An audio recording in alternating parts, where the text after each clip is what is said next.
Bonjour à tous, bienvenue dans cette nouvelle vidéo visionnage de la semaine, donc le petit rendez-vous du dimanche matin où je vous présente tous les films que j'ai visionnés ou revus cette semaine. Mais tout d'abord, je voudrais vous annoncer, enfin entre guillemets, si vous n'étiez pas encore au courant, une très bonne nouvelle en ce qui me concerne. C'est que, et même en ce qui concerne les puristes et les supporters du support physique, on va dire, bah, c'est que Sony, bon voilà, là j'ai le lecteur UBPX 700. Vient d'annoncer, en fait, bon, il a annoncé cette semaine, en début de semaine, la sortie d'un tout nouveau lecteur, enfin, qui reprend la structure de l'UBPX 700. Il s'appellera l'UBPX 700K. Par contre, il fera l'impasse sur la Wi-Fi, sur tout ce qui est service de streaming. Dans un sens, vu que toutes les télés le font maintenant, je vois pas l'intérêt d'avoir ce genre de service en doublon. Et pour remettre un peu à jour en fait les composants et ce qui pourrait éviter les problèmes qu'on rencontre avec ce modèle-là en particulier, donc le passage à la troisième couche, hein, comme problème bien connu, quoi. Et apparemment les premiers retours au Japon sont très bons et c'est qui est beaucoup plus fiable et beaucoup moins déconnant que l'ancien modèle.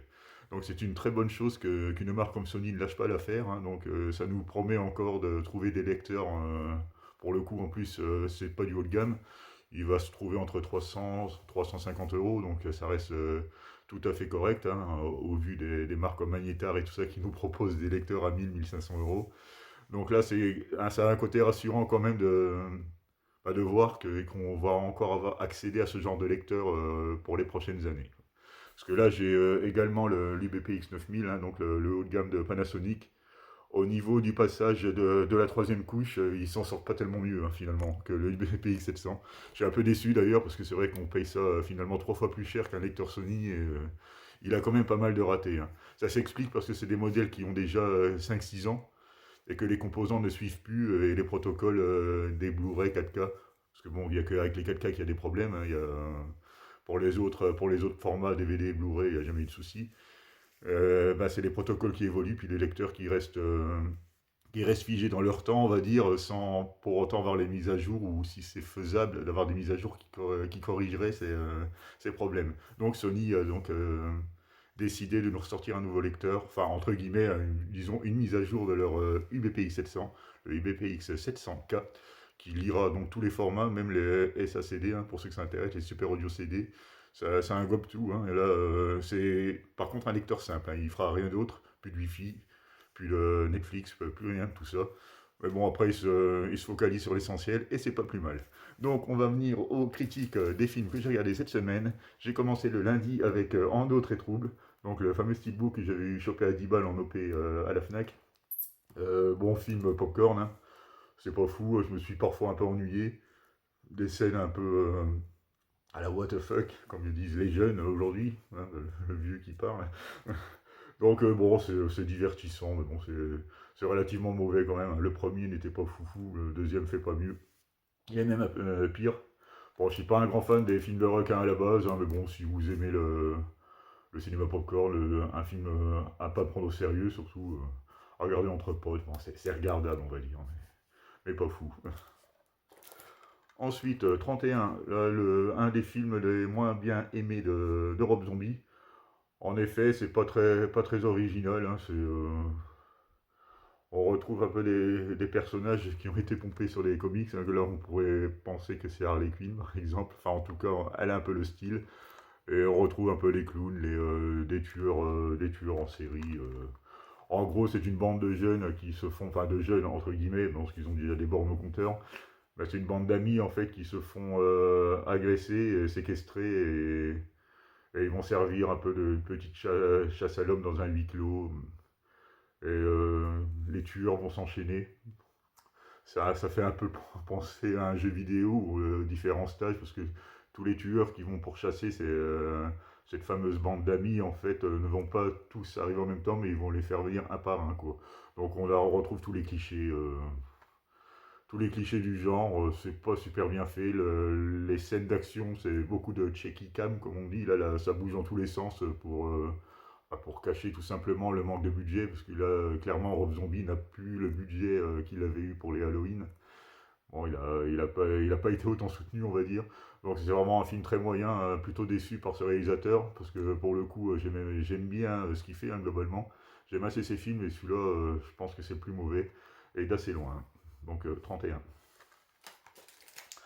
Ensuite, Barfly, alors celui-là j'ai vraiment beaucoup aimé, donc un film de Barbet Schroeder avec un Mickey Rourke de la grande époque. Donc là ça traite tout simplement de l'alcoolisme.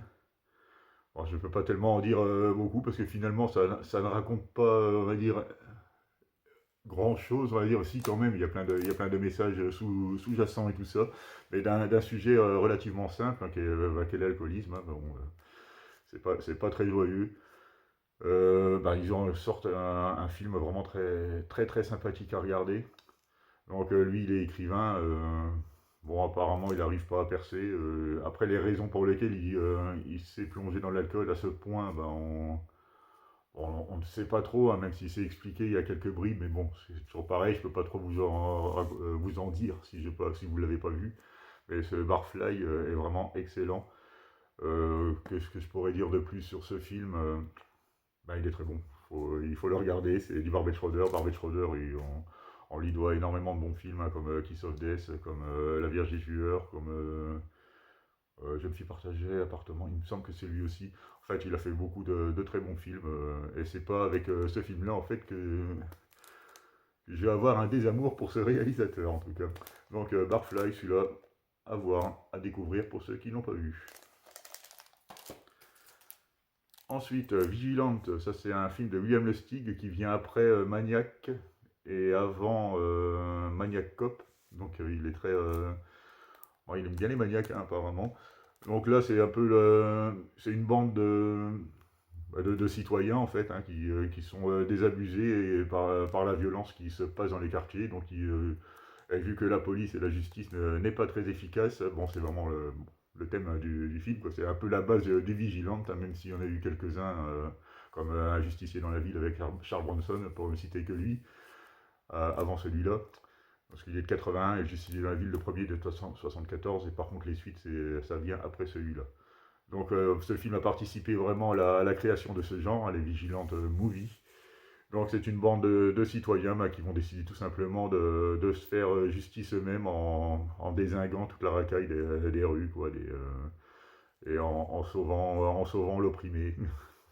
Donc c'est un sujet tout simple, c'est plutôt bien réalisé, les scènes sont plutôt réalistes, il y a des fois ça tombe un peu à plat parce que bon, alors c'est peut-être le trop de réalisme, il y a certaines scènes qui sont un peu faux, les scènes de combat sont pas toujours très bien chorégraphiées, c'est assez maladroit globalement, mais bon, c'est très agréable à regarder quand même. Et le côté un peu vengeance, c'est toujours jouissif, on va dire, quand quand on casse la gueule à la racaille, ça fait toujours plaisir, on va dire. Donc voilà, quoi, c'est un bon petit film sympathique à découvrir si vous ne l'avez pas vu.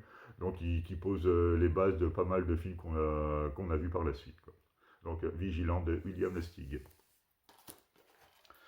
Ensuite, encore une bonne surprise, hein, je, quand je l'ai vu, je pensais l'avoir vu, mais quand j'ai revu le film, en fait, non, je ne l'avais pas vu celui-là.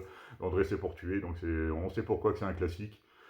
Bon, là, c'est une femme qui renverse accidentellement un chien sur la route. Bon, il est encore vivant, il est bon, blessé, puis elle décide, comme apparemment elle aime bien les animaux et tout ça, bon, elle décide de l'embarquer, puis de le soigner, puis d'essayer de retrouver son maître, quoi. Mais le problème, c'est que ce chien-là, comme le nom du film l'indique, il est dressé pour tuer. C'est un chien blanc, hein, tout particulièrement dressé pour s'attaquer aux gens de couleur. Bon, c'est une réalité, hein, ça existe vraiment, hein, il y en a qui font ça. Donc le dressage du chien est assez bluffant. Je suppose qu'il y a eu plusieurs chiens pour faire le film, parce que souvent ils ne gardent pas un seul animal pour tourner toutes les scènes.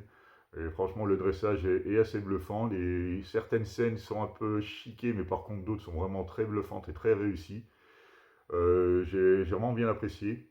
Et finalement, c'est une fois qu'il va se rendre compte que c'est un chien blanc, quoi, un chien qui est dressé donc pour agresser les gens, elle va tout faire pour essayer de le réhabiliter. Donc avec un dresseur de fauves, hein, qui travaille dans le dressage d'animaux sauvages pour le cinéma. Il va décider de l'aider pour essayer de le réhabiliter, quoi. Mais bon, après, vous verrez la suite du film. C'est vraiment très sympathique, très agréable à regarder, puis il a pas usurpé son titre de film culte, hein, donc très sympa. Et le dernier film de la semaine, hein, comme quoi ce sera relativement rapide aujourd'hui, j'ai regardé hier soir donc Gladiator 2, donc le film qui a beaucoup partagé. Bon, moi je vais avoir un avis plutôt mitigé, on va dire dans la moyenne, c'est ni mauvais ni excellent. Bien sûr, on va pas retrouver le charisme de Russell Crowe, mais bon, faut pas faire d'amalgame. Là, c'est son fils, hein, c'est le fils de Maximus, donc c'est pas le même personnage.